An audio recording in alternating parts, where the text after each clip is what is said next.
Hi, and thank you for this opportunity. Welcome to everyone who's here this evening. My name is Joan Porte, and I am a Karmic or Evolutionary astrologer. We sometimes use the terms intermittently. And basically what it means is that when I look at a chart, the first thing I want to see is your nodes, the north and south nodes. And I'll get into that because I want to see where you're coming from. And then I want to see where you're going toward, because those south nodes, they contain a ton of information about who you were and, most importantly, what you're bringing in this lifetime. What energies are you bringing in? So that's the most important thing for me. And then I want to look at the north node to see where you're going. So I have a bunch of examples here this evening about what we're doing. A little bit about me, because I'm new to EA and I appreciate this opportunity. I've been studying on and off for upwards of 40 years. I did some serious study about 15 years ago, and I've been doing this as not just sort of playing in it as I did before, reading a book here and there. I studied under Adam Gainsburg, who many of you know, who is, to me, one of the most brilliant people when it comes to this whole idea of evolutionary and the north and south nodes. So what I do, as I say here, I use the charts to give people a step to say, okay, this is where you need to be going. There's nothing here about predetermination. There's nothing here that takes away your free will. What this does is give you a roadmap. And I sometimes joke with my clients and I say, let me be your GPS. So as I said, this is my astrological journey. And because our souls record what I call these fingerprints of time, locked deep into our subconscious, locked deep into our soul pattern, are these karmic memories. And there's nothing wrong, obviously, with your south node. If you've had a past life, you've had south nodes. But we don't come here to keep doing the same thing over and over and over again. Because what this does, it creates what I call karmic pitfalls. You don't come back here. You don't come back to this earth to go back to the first grade. Can you imagine if every year you went back to school and you wound up in the first grade again? I mean, please. So you come back here to keep growing. And that's why it's important. I sometimes tease and I say, if I were czar of the world, I'd make sure everybody knew what their north node was, because it's important to follow that north node so that you get the most out of this lifetime.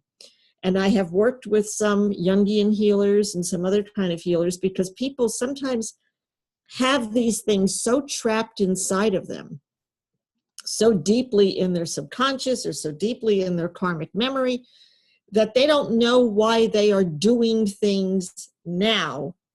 It's like, why do I keep doing this? Why do I keep making these same mistakes? Why can't I move on?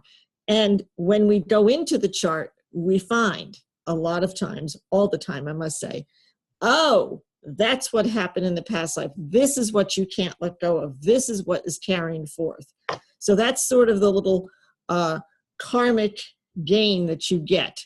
I show my clients, as I say here, the path to their most fulfilled, their most productive self, and we tap this in. But I don't do it in a what I call here a woo-woo way. I once had a chart done, and I had been studying, I guess about 20 years. So I knew the lingo. I had a chart done by a woman, and it was back in the days when we have audio cassettes. This is a while ago. And I have to tell you, I didn't understand one word she said, because instead of telling me what my chart said, she spent the whole hour throwing out fancy words and quincunxes and semi this and that. And this was more an attempt to show me how smart she was and not an attempt to show me my chart. So I vowed that if I ever did this professionally, I would do it without the woo-woo, without the fancy words. I would just tell people plain and simple what this chart says. So there's a little YouTube thing here that I sometimes show my clients on demystifying astrology, because I always say I'm just a kid from New Jersey. I don't do fancy woo-woo. So and I know a lot of people on this program already get the nodes, they understand it, but the nodes are these, on the ecliptic, and we have the north node and the south node. So the ascending or the north node, where the moon crosses from the south of that ecliptic, which is the path of the planets around the sun, okay, from the north to the south, that's the south node. From the south to the north, that's the north node. You don't really have to know that, but some people like to know the whole deal. So the south node indicates where you're coming from. North node is your current karmic identity. Adam uses the term soul's desire. Is another way of looking at it, sort of where you're supposed to be going to learn the lesson this time around. So if you have a chart, this is the glyph. And some people have a hard time, what's north, what's south, what? Just think of this south node as a cup holding information. So if you can't figure out what is north, what is south, what does this one look like? It's a cup holding information. And then the north node, where you're going toward, that cup is turned over to make room for new information. Don't know who taught me that. May have been Adam, it may have been someone else, but it really works when you're trying to, you're looking at this chart with all this glyph on it, and you're trying to figure out who's who and what's what. So your north node, where you're going toward in this lifetime, is flipped over so that you can refill it with new information. So I'm going to go through some samples here I've hit every one of the signs. And of course, if your north node is, for instance, in Aries, as this is the first sign, your south node has to be in Libra. They're always 180 degrees away from each other. So we'll see this as we do the charts. And the way that I like to do this is to just first go there, look at the nodes. Now, if you're going to do a full interpretation, you've got to look at what house the node is in, what aspects is it making, where's the ruler of each. So it can get really, really involved, and we can't do that for each of the 12 signs in this allotted time. But this is where we start looking. So someone comes to me with an Aries south node. Okay, Aries is ruled by Mars. Again, a lot of you people know this, but I like to just have it up there. Obviously, Aries, natural leaders, could be aggressive. It's the stereotypical male energy that we use in the West. Very self-directed type of person. I've known a lot of people with an Aries south node who have overcome a tremendous amount of things in this lifetime. And I say to them, I know you're supposed to be moving from Aries to Libra, but you have to thank that Aries south node for getting you through those tough times. There's nothing wrong with using the energy of your south node to boost you into your north node. So now in some of these, I have used my clients. So obviously I have blocked out the names and the birth data. Some I will use famous people, and then we can see who we're talking about. This is a client that I like to say stuck in Aries, but there's a chance. Now, of course, there's always a chance, but I just thought that was a catchy title. So if you look over at this chart, you see that the south node is Aries 12. And why I say stuck in Aries, well, look at Mars. The ruler of Aries, she's got the ruler of the node on the node. This is like a double intensity of that Mars energy. This is someone who is very much into her warrior energy. But what's interesting, if you look on the other side, there's Venus. Okay, so if your south node is in Aries, right? Your north node must be in Libra, has to be the opposite sign, obviously, because remember, they're 180 degrees away. So she's got Mars, which is the ruler of the south node, on the node. She also has Venus, which is the ruler of the north node, also on the south node. So she's got a mixture. It's like she's been sort of stuck in this Aries energy, but the universe is trying to pull her out of that. And if you want to really get into this chart, you see that her Mars, of course, is in Aries, the ruler. The Venus is in Taurus, one of the ruling things that Venus does double duty, as you know. It rules both Taurus and Libra. So it's like, okay, get out of this energy. For the love of everything, get out of this energy.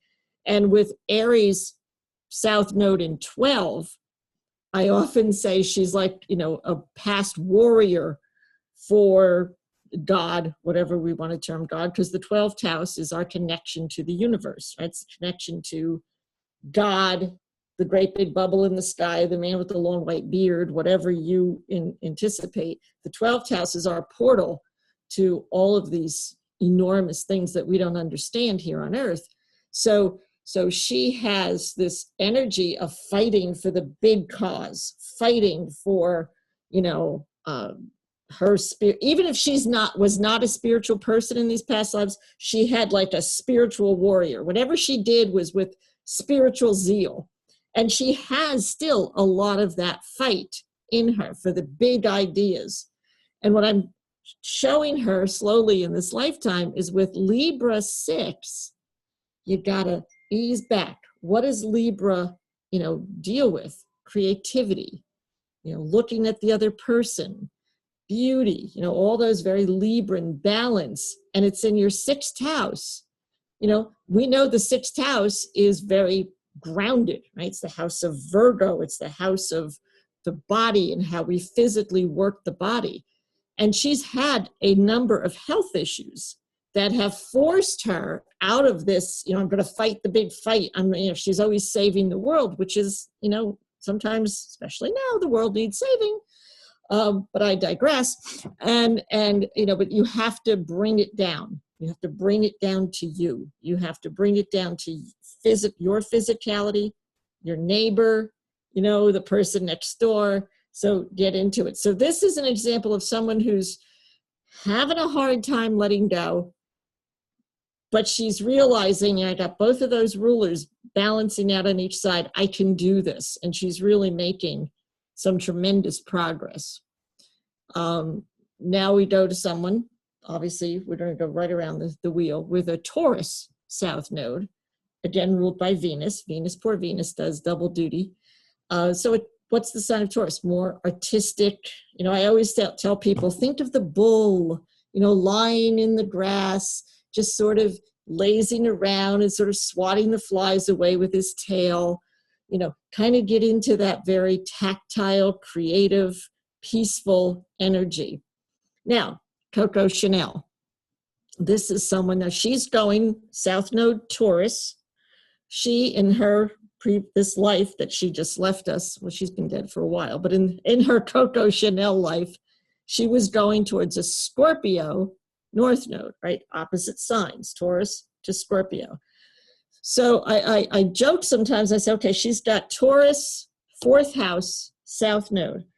I can see her in her pre-Coco lives as being like, I'm going to keep this house clean and I'm going to decorate my house, right? 4th house is home and roots and community. She was deeply invested in, I kind of call her like a Martha Stewart on steroids in her neighborhood.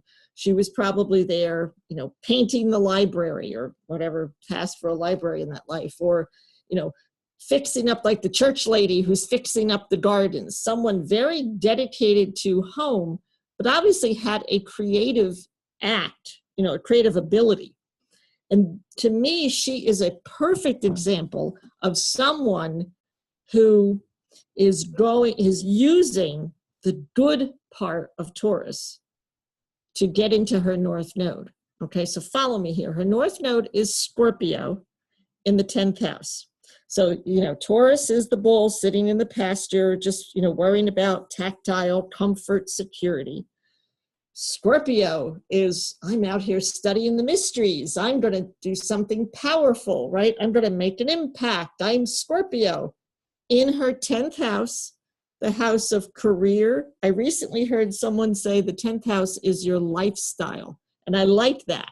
It's how you live in the world. It's how you project, right? So it's the house of your career, how you live up to the social contract, how you do all those things that make you a good do be in the eyes of, you know, the government and the community, right? It's a very community oriented thing. It's not my home. So she needed in some way in this lifetime to get out of just her home and the community and make some kind of dramatic impact on the world. Now, that doesn't mean everybody with this 4th, 10th house Taurus Scorpio thing is going to be Coco Chanel and become world famous. It means they could, you know, say, I'm going to run for local office. This is something I never did in a previous life. So we have to remember, you know, everybody works in their own way. Not everybody follows the node the exact same way. How boring would that be?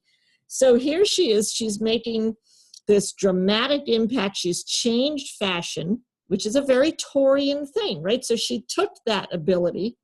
If you look over at her 8th house, Venus, which is the ruler of her south node, is in the house of Scorpio, right? We all know that Scorpio Pluto vibrates to the energy of the 8th house.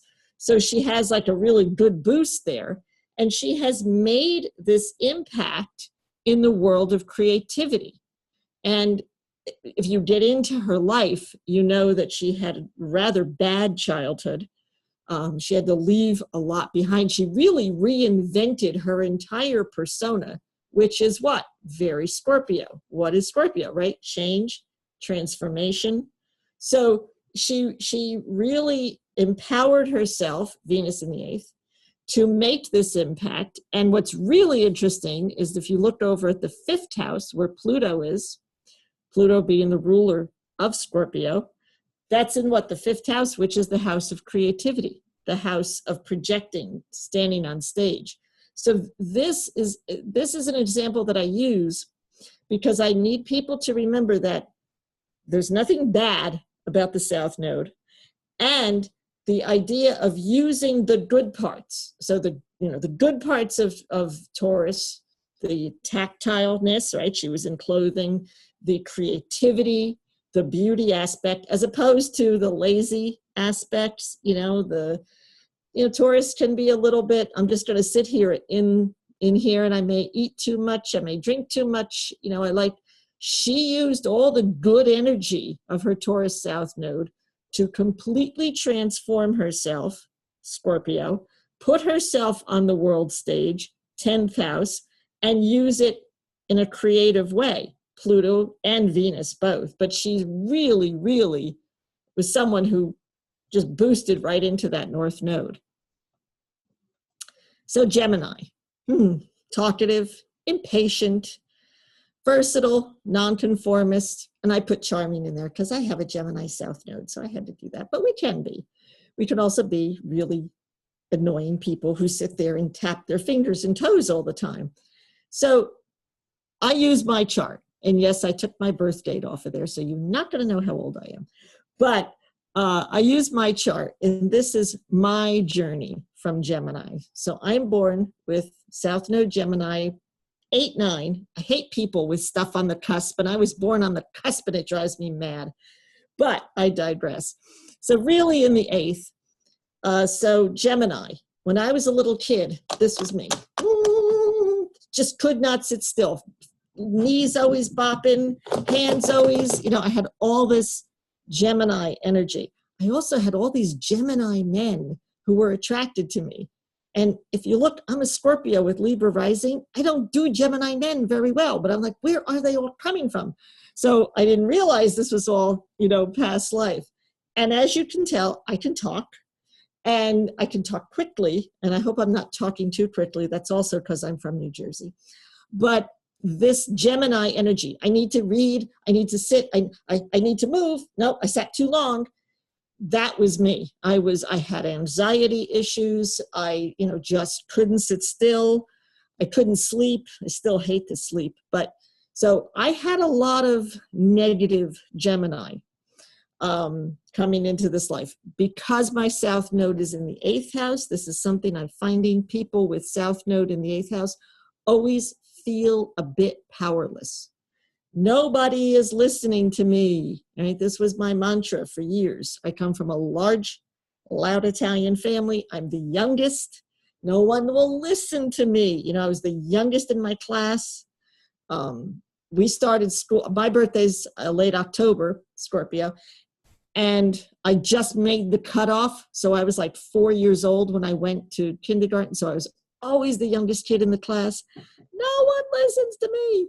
So this idea of having to calm down, realize that doesn't matter if anybody's listening to me, I can do what I want to do, is a big part of my journey into my Sagittarius North Node. Gemini, opposite Sag, 8th house, opposite 2nd house. And essentially what this is I need to stabilize 2nd house, right? The house, by the way, of Taurus, stabilize, feel secure, feel knowledgeable in something, right? So instead of reading the first page and the last page of a book, which I did for many years, I could sit down and I could learn something in depth, maybe astrology, right? I could sit down and I could write things. I've written a cookbook. I've written many articles on astrology, and I can do this. I can know, because what is Sagittarius? I know something, right? I'm an expert in something. I will gain knowledge in something. Where Gemini is, oh, I know this, and I know that, and I know this. Okay, I know everything about all these little topics. That's fine. I'll move on. So to stabilize in something, and something spiritual, right? Jupiter rules Sag, right? So if you go up, you see my Jupiter is next to Pluto in Leo in 11. So this is actually, this event right here is a very North Node event for me, because it is an event of 11th house, right? People coming together like-minded, expressing my knowledge, Sag, and feeling comfortable in it, and feeling stabilized. And even I don't want to use the term coming out, because I don't want to imply that it's like someone coming out in a sexual sense, but to say to a very traditional Catholic family, I'm an astrologer. I don't buy this anymore. That was one tiny step into my Sag. So knowing your truth, Sag, right? Comfortable in it, stabilizing in it, learning, calming down. That's been a big part of my journey. And the journey's never over. I have my clients who say to me, when am I going to be all the way in my North Node? And I'm like, it's like Shrek said. What did Shrek, who's like an onion? Remember Shrek, something's like donkeys are like an onion? I don't remember the thing. There's always another layer. Excuse me. As long as you're alive, as long as you're breathing, you can go deeper. You can learn more. You can gain more knowledge. So this moves to characteristics of Cancer South Nodes. Cancer, motherly, nurturing, can be moody. You are the crabs. You run into your shells. Tenacious, patriotic, very executive building, very caretaker-y. There's a new word. And this is actually a sad one. And I actually hesitated using this because I don't want to be Debbie Downer. But it's sort of I think you could get along in kind of a mundane life, a stuck life, an unfulfilled life, if you never realize your North Node. But there can be times when it is tragic. And I think this is one of them. This is someone born with a Cancer South Node in the 8th house. So we have that powerlessness event going, hopefully, to Capricorn also too. So it's an 8-2 like mine, but obviously it's a different nodal axis, a Cancer to Cap. And she's got her Saturn in 12. The ruler of the North is in 12, which is kind of a hidden house, sometimes a difficult house to access. And this is someone who's a very lovely person and has sort of gone along her whole life completely with her emotions, right? Cancer's ruled by the moon, and her moon is up there next to her retrograded Pluto. So she really didn't know her emotions. It's just sort of like flitting. Well, to make a very long, sad story short, by the time she was 60, she was almost $200,000 in debt because she just, oh, I want to do this, I want to do that. She was always coming up with these wild kind of harebrained schemes. And as an astrologer, I was saying, okay, Cancer leads with the emotions, but you're going to Capricorn, right? Saturn, the big daddy, the making rules and making structure and making a plan for your life. And, you know, you got to get a hold of this. It's in the second house, the house of finances, stability, security. You know, please, you know, she suffered a debilitating accident and suffered a spinal cord injury. Cancer rules, Capricorn rules the bones. And it wasn't a complete spinal cord. And the doctors were saying, hey, you could make progress. You could make progress. And she wouldn't. She kind of gave up. And because of her financial situation, she's kind of in not the greatest place. So it's a really very sad and very, let's just say, outrageous example. And of course, not everyone who stays stuck in their South Node experiences this type of tragedy. But this is how far it can go, you know, from an unfulfilled life to, for the love of everything, get out of that emotional, oh, I'm just going to go along and you know, get a hold of Capricorn. So I don't know where this will go. We all pray for the best, but it's an interesting and a difficult dichotomy. And that leads us to Leo. Leo the lion, ruled by the sun. So someone coming from a Leo South Node, right? What do they have? Vitality, courage, energetic, charisma. You know, Leos, they've always got that mane of hair. I always love it when I do, and I don't like to say, let's predict what you are by me looking at you. But Leo rising, I look at that mane. I'm sorry, it's an easy marker. So I used Frank Sinatra, okay, another New Jersey boy. He, no shock here, comes from a Leo South Node in the very prominent 10th house, right? 10th house, house of career, house of public persona, house of lifestyle, right? So yeah, you know, I did it my way, you know, and he was very charismatic, obviously. And that, by the way, has to do with the moon and Mercury, just as a little thing I've learned.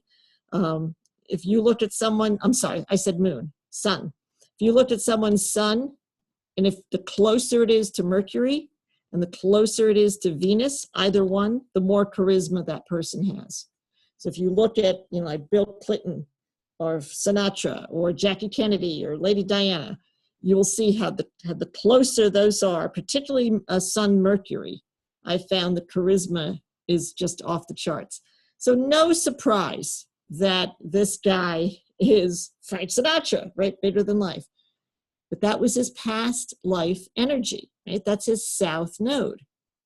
His North Node was Aquarius. And he has Uranus, the ruler of Aquarius, right there. So he lived a lot of lives. The universe is like, I'm putting the ruler of the node right on the node. Come on, you can do it. And that's why I entitled this one, Baby Steps. Because you think of Frank Sinatra, you think of, you know, the bombast. I mean, besides the talent, I'm talking personality. You see the bombast, you see the, you know, the chairman of the board and the guy who used to fight. But, you know, he was also there for Sammy Davis Jr. When Sammy Davis Jr. could not get a house in a fancy area of Hollywood because of this color of his skin, it was Frank Sinatra who bought that house and then sold it to Sammy Davis Jr. to get him in there. It was Frank Sinatra who said, you know, he looked at his band once in this big fancy place and said, I don't see any black faces in this band. I'm not playing.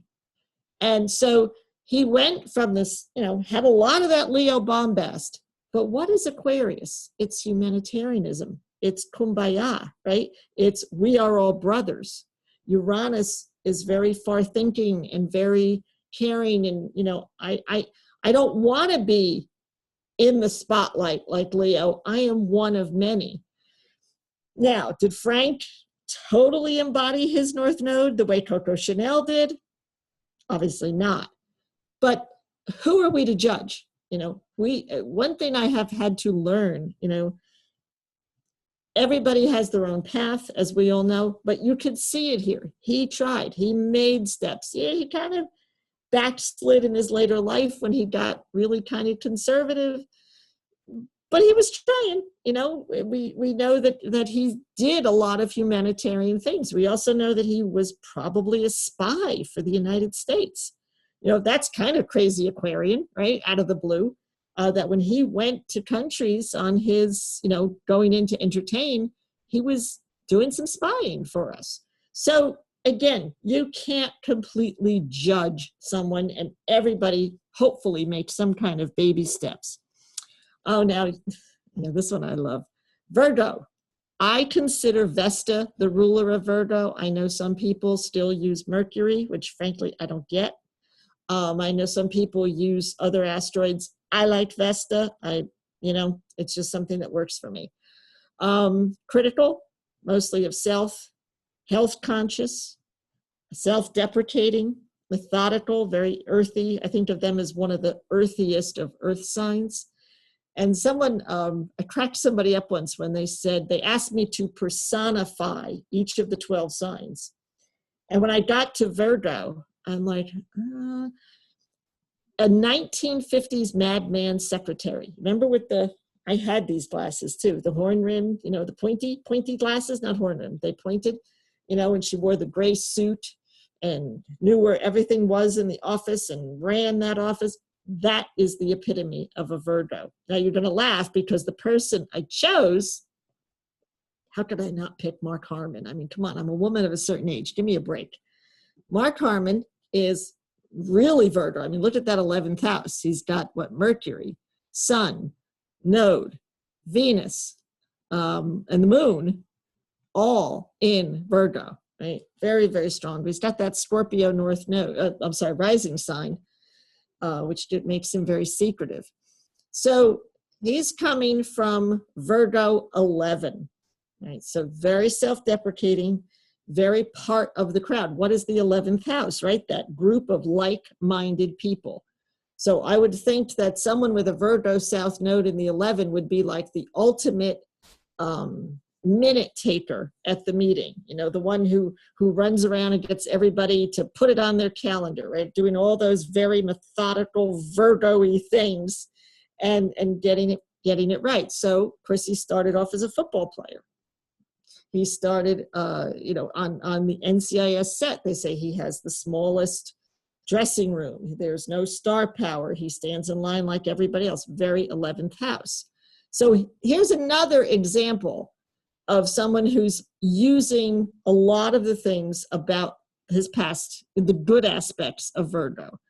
I think he is known to be a little bit self-deprecating. I watched when he did he got the Hollywood Walk of Fame, and he didn't want to make a speech. And, you know, he said his wife said to him, "Oh, get over yourself." You know, it's like, you know, so he's still got a little bit of that negative Virgo, but that team building, right? But where's his North Node? You're going from Virgo, you go to Pisces. Where's the Pisces? It's in the 5th house, the house of creativity, right? The house of a lot of actors have a strong 5th house energy. It's the house of you know, being in the spotlight in some way.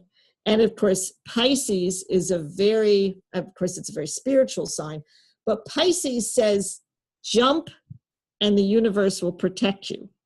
And Pisces is a very ecumenical thing. And there's a story I read when I was doing his chart that he was 20-something on an airplane and coming home from something, and there was a guy sitting next to him who was in his 30s, and I don't know, at the time Harmon was like a shoe salesman, and this guy was some kind of salesman, and he was like, "Oh, I just can't wait for, you know, retirement, and I just can't wait for this to be over." And this guy went on and on this entire flight about how he was 30 years old and couldn't wait for the next 30 years to be done so he could retire from this job he hated.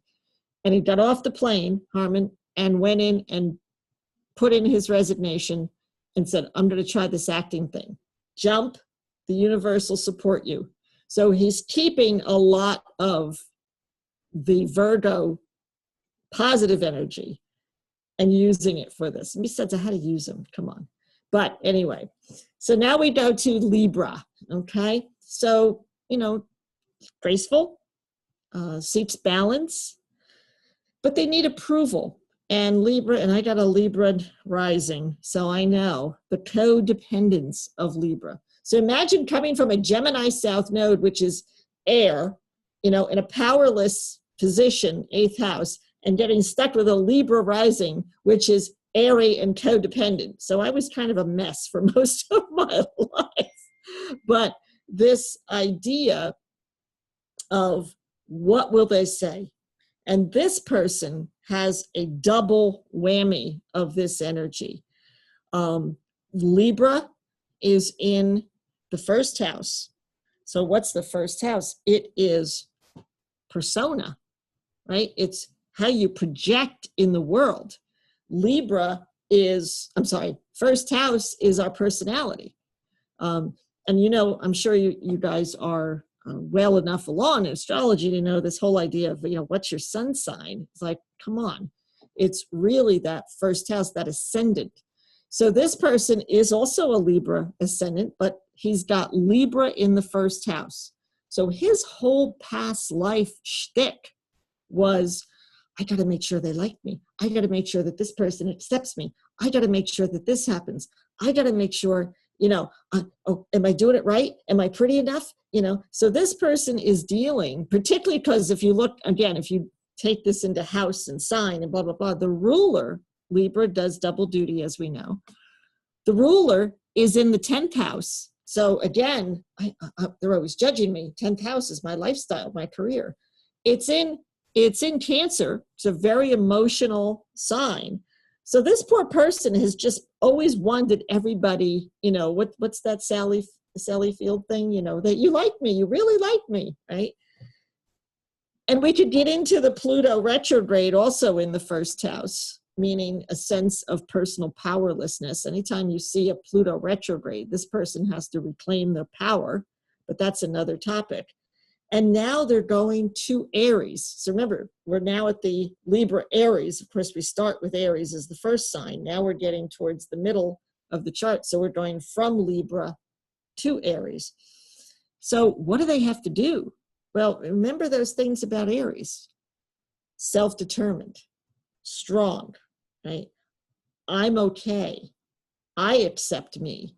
So this person has to determine for themselves that what they indicate is important in their life is important. And I'm going to put myself out there. And if you like me, great. If you don't, it doesn't mean there's something wrong with me.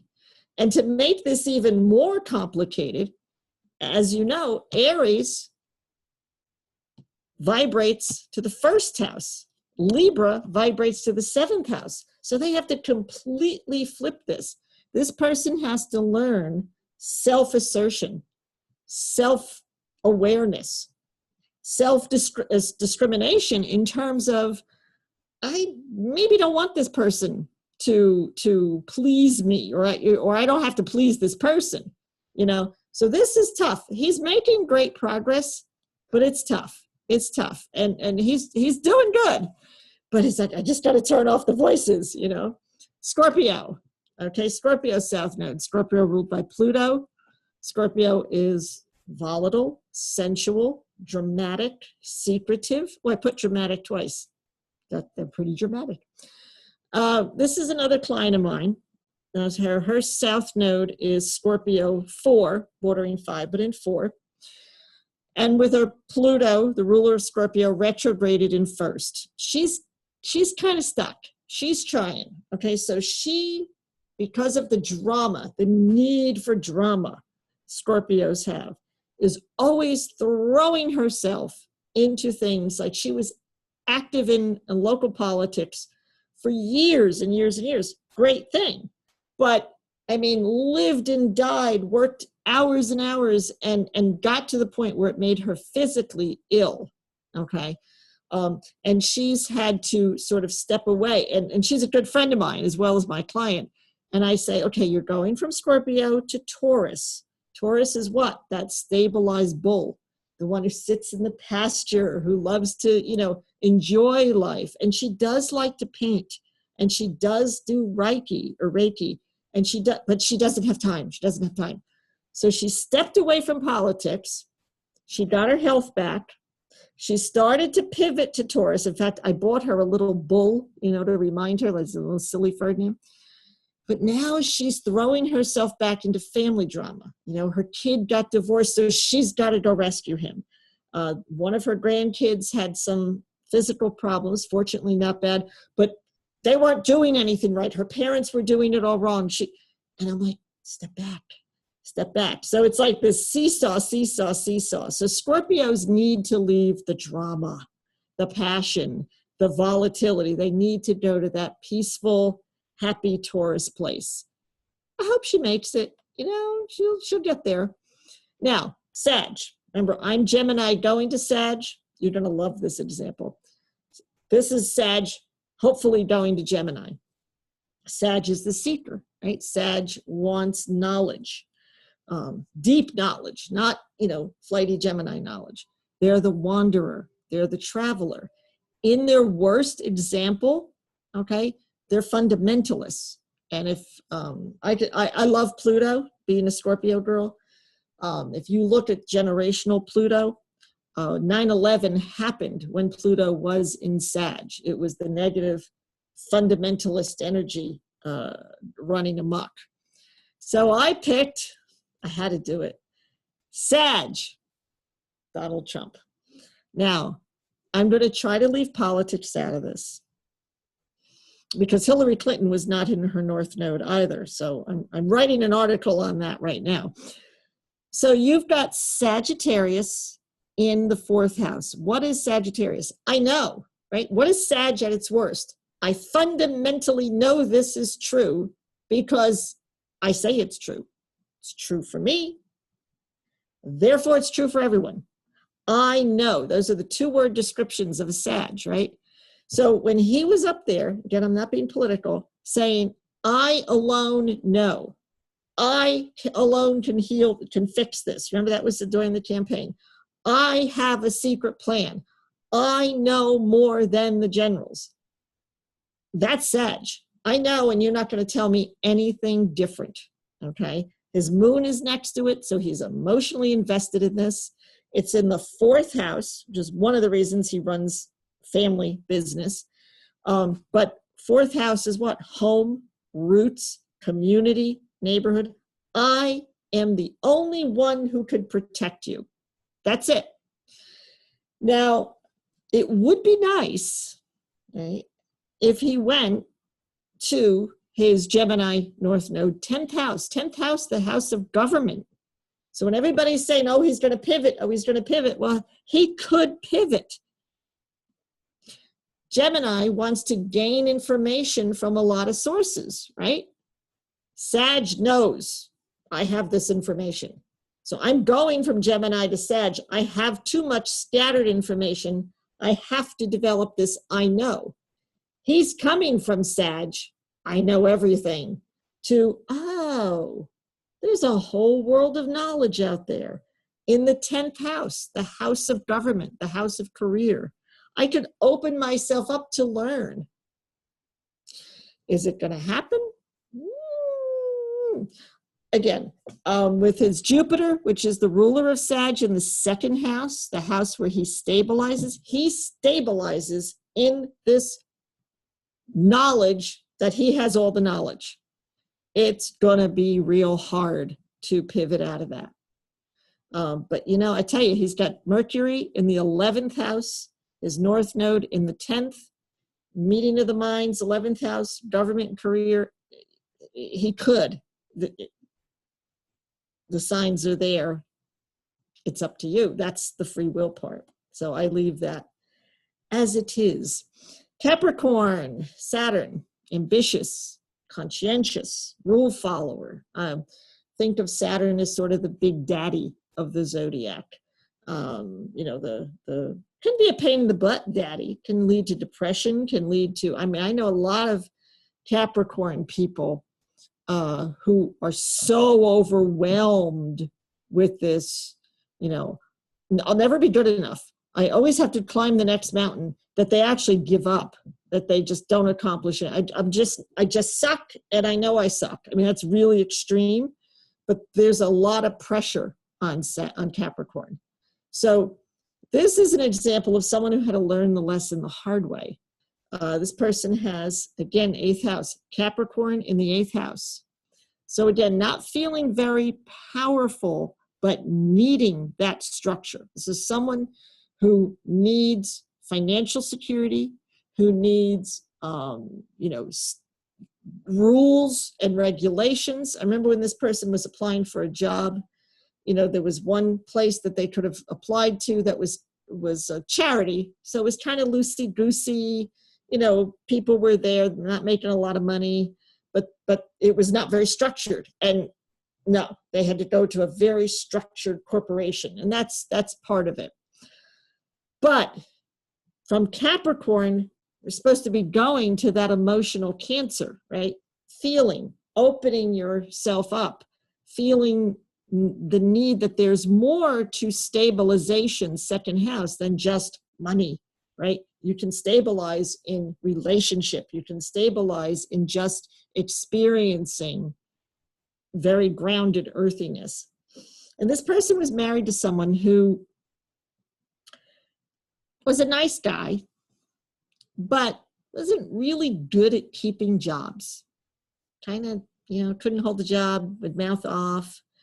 And so she had to become the breadwinner, which you think, you know, would be what Capricorn wanted. But what Capricorn wanted was for him to take care of her. And because she couldn't see that he was fixing the cars and doing the laundry and, you know, just doing everything except being able to hold the job, she castigated this guy, and he was the worst thing, and da da da da da. And then he died. And then all of a sudden she realized there was a lot more to him than just the fact that he couldn't keep a job, you know. And he did work, but he never advanced very far because he had issues there. And her friends would say, you mean he used to fill your car? He used to shovel the lawn. He used to, you know, shovel the snow. He used to clean the bathroom. He used to do the food shopping. I thought this guy was terrible. And that's another kind of, I picked some serious ones here with Cancer, Capricorn, and that was a total coincidence. But this idea of, oh, and how did she learn this? Through death, 8th house, that there's more to just money and doing things. And, you know, he's supposed to be the wage earner because he's the male. And she's, you know, it's been 12 years since he's been gone, and she's had to really get in touch with those emotions, and it's been quite painful and a lot of guilt. So listen to your astrologer, for goodness sakes. Aquarius, revolutionary, innovative, rebellious, free-spirited, different, wild and crazy. I picked President Obama. This is someone who is coming from a south node in Aquarius. I've done blog entries. I have a sneaky feeling he and Abraham Lincoln might be the same person. That's another topic. But if you look at their charts, Lincoln was also Aquarian, but I digress. So Aquarius, 1st house, someone who is very unique, very different in their past lives. Well, he didn't much change from that. And again, that also leads me to the Lincoln thing, but I don't have time to go into that. You know, someone who, you know, this backwoodsman who wrote these beautiful things, who, you know, everybody thought was this bumpkin, who turns out to be this genius, you know, very Aquarian, very different, very far thinking. And so he comes to this, and Uranus, which is the ruler of his south node, is on the north node. And also Pluto's on the north node. And Pluto is on your north node. You've been stuck in this stuff for a while, and you need to boost out of it. So how do I think he's doing this? Well, he could have stood out and been, you know, wild and crazy and this radical guy. But what did he do? He sort of said, I have to sort of make myself a leader, Leo, right? I'm going to meld into 7th house society, even though I'm the first African-American president, which is very Aquarian, right? So, and I said, enough Aquarius, or is he balancing it? I think he was balancing it. And he had to say, I'm going to be a leader of people, society, pardon me, 7th house. And I'm still going to be different and unique. I'm the first African-American to hold the office, but I'm going to exhibit it not as being, you know, he never said, hey, I'm the first African-American here. He said, I am president, I'm a leader. I used it. So I think he has made great strides into his Leo-ness, and moving away from, you know, again, he just could have been rebellious for the sake of being rebellious, particularly with his Aquarius rising. By the way, when people say, oh, why wasn't he touchy-feely? Why wasn't he like Bill Clinton? He's an Aquarius rising with Aquarius South nodes. There's nothing more detached in the world than an Aquarian. He couldn't help it. Again, I digress. And that leads us to Pisces, ruled by Neptune. Escapist, dreamer, humanitarian, ephemeral. Pisces are very, very good at living in spirit. I often tell my clients, if you're thinking of Pisces, think of a big whale, you know, that's gracefully flowing through the ocean, and then you put it on land and it dies, right? Pisces loves to be in spirit. You know, I have said, think of the whale sitting on the cloud with the harp. They love spirit. They love compassion. They love, you know, kumbaya. And I want everybody to live in peace and harmony. But I don't want to deal with life. And that's sometimes why you could get an Piscean, who's got addiction problems. I was almost going to use Elizabeth Taylor, but she wasn't a Pisces South node. But she was Pisces Sun, Pisces Mercury, maybe Pisces rising. And she exhibited the good and the bad of Pisces, right? She was very compassionate. She was into AIDS when AIDS was not at all acceptable, but she had the addiction problems of food and alcohol of the Pisces. So she exhibited both. But I chose Bob Dylan because he has his Pisces South node in the 3rd house. So the 3rd house is the house of communications. I can't understand the guy. I mean, I'm of the generation. I don't get Bob Dylan. I mean, I think he's written some good songs. I'm kind of a fuddy-duddy in that area, but I digress.